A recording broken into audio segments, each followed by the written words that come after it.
Le vase. Là-bas dans la pénombre, au coin de l'étagère, le vase avec ses fleurs, roses, lisses, œillets blancs, herbes folles, jasmin, élégante fougère, semble peint par un dieu sur les rideaux tremblants. Le ton rouge éclatant de l'étoffe alourdie accentue à soi les suaves pâleurs du merveilleux faisceau. C'est une mélodie faite par le printemps qu'elle chante, ses fleurs, et ce vase lui-même aux formes contournées, rugueux comme du grès, dont les flancs travaillés, enrôlés dans les flots pendant bien des années, par la vague mobile incessamment mouillée. Ce vase chante aussi son poème. Il exhale une sombre tristesse. Il avait si souvent, comme un linceul glacé, passé sur un front pâle, l'ouverte dont l'écume altait sous le vent. Il a vu tant de fois des formes incertaines, quand la lune montait livide à l'horizon. Puis il a vu si souvent de joyeux capitaines qui n'ont plus repassé le seuil de leur maison.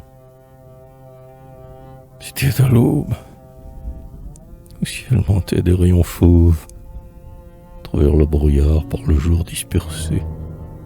De longs vols d'alcyon et d'éclatantes mauves passaient, rasant la mer de leur vol cadencé.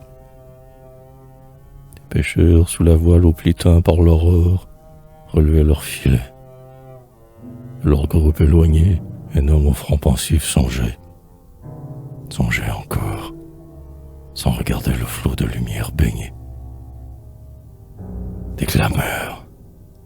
Il tressaille, sa pensée errante revient.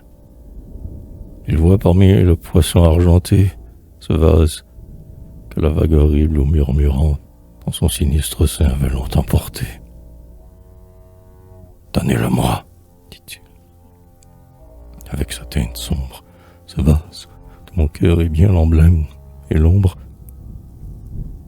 Plus tard, quant au combat conduit par le devoir, la mort vint lentement le couvrir de son aile.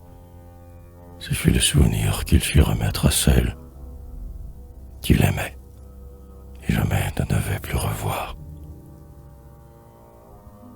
Et voilà donc pourquoi, lorsque je te supplie, ma chère adorée, une larme descend, tes yeux de velours sur ta lèvre pâlie.